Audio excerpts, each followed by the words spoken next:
Last night, I call her little, but I don't think she's little anymore. My niece got married last night. The relevance of why I'm saying this here today is because she happens to be probably one of the youngest members of the bar. And when I was looking at the topics, it dawned on me that she wouldn't be where she was if it wasn't for those who were there before. And we go back to history. In 1967, Effie Awuor became the first Kenyan State Council, and later she became a first female High Court judge and Court of Appeal judge. Fast forward, 1975, Kalpana Rawal was the first one to be brave enough to actually open a law firm in this country. Justice Mary became the first female Chief Justice in this country, all of them being women. And today, as we speak, 42% of judges in superior courts are actually women. As we speak, 78% of the registrars are women. And as we speak right now, 58% of magistrates are women. Statistics from the Kenya School of Law are that from the year 2020, the number of women has been increasing in the legal fraternity, and which goes to show that the scope is not just wide, the scope is endless. I recall back, I want to take you back before I became a member of parliament, when I became a member of parliament, and now that I'm blessed enough to be the governor of Mombasa. And when I was starting campaigning and trying to become a member of parliament, I noticed in every school event you go to, every madrasa event you go, it was always the women who would supersede the men in these events. My dear sister-in-law here, Fiona, who is the wife of the deputy governor, I made a comment about, was it 2 weeks ago or less than 2 weeks ago? And I had been invited to an event of the Catholic Women Association. And then I said, this is not my first, it's not my second, it's not my third, it's not my fourth event attending for the Catholic women. And over the years, being in public service, I've only been invited and only attended one Catholic men.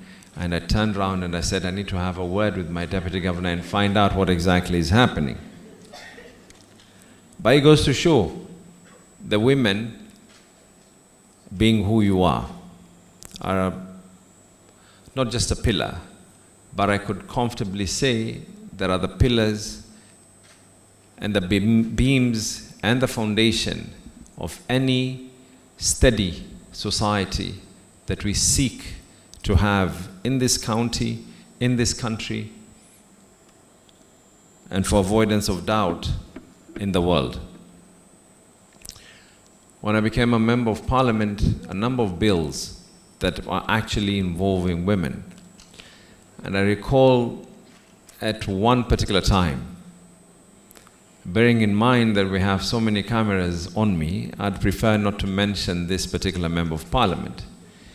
And there was something that needed a constitutional threshold for us to be able to pass in parliament.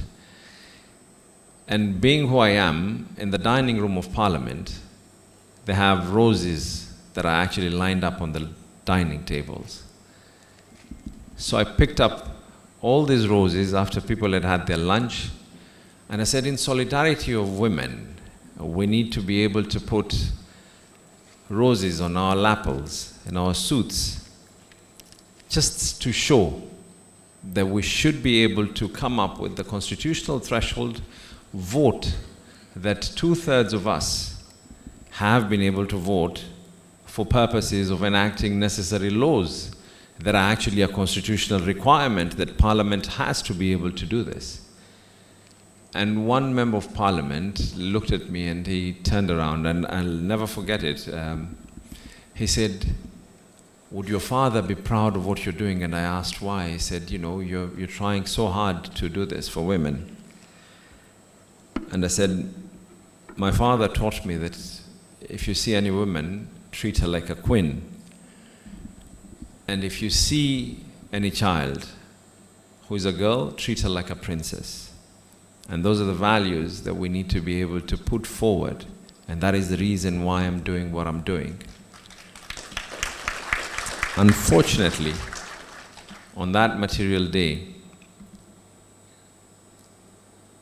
the numbers actually became less, not because of the male members of Parliament, but because the female members of Parliament did not appear on Parliament that day to vote on something that was actually going to be affecting them.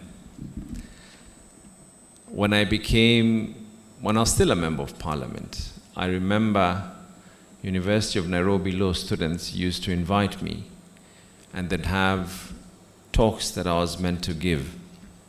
And I'd always go there.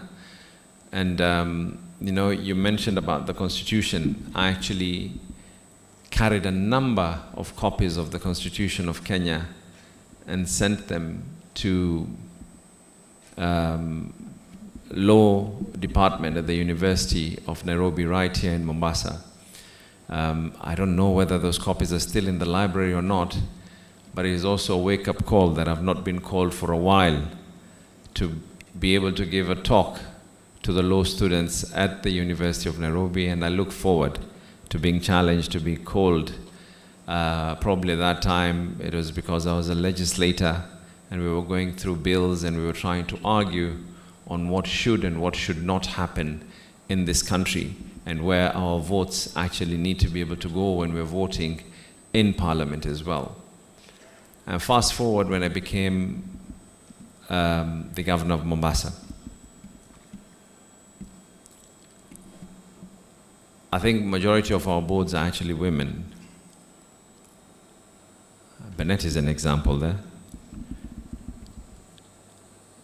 We have surpassed the constitutional mandate and the rule of law, from our CECs to our chief officers to directors, and actually to the staffing at the whole county government of Mombasa. We are way better than many other counties. I'm hoping that better does not mean best, because we can be able to do better than what we are doing currently. But even in that which I feel we can be able to strive higher, we have still been able to surpass many. Maybe what are the lessons that we need to be able to put forward today? One is that your numbers matter. Your numbers matter. You have been able to raise women in power from your presence whenever you go to the madrasas and the schools. You've been able to raise women in power through the numbers of you who take your children to our public health facilities and our public ECD facilities as well. You've been able to raise women in power through the little actions that you constantly are able to do. And in the words of the Chief Justice of Kenya, Martha Koome, flexible work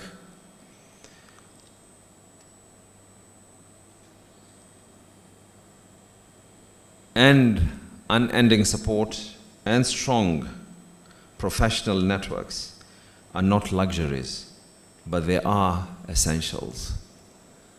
And maybe my parting words to yourselves. The people of Mombasa have made me lose my eyesight. And maybe my parting words to ourselves, each and every one of us here, is through history, we realize that every woman in power here today is part of a legacy. And that legacy can only be felt tomorrow for those who are going to stand where we stand today by doing what each and every one of us needs to do and give an opportunity and a chance to realize it is not an issue anymore about chauvinism. It is not an issue anymore about stereotyping our women, but if it was able to be done from the 60s, the 70s, all the way to the current generation that we have, I'm confident that tomorrow someone is going to stand on a podium, probably better than this, and say that I once stood on the shoulders of others, and those others will be mentioned by each and every one of your name.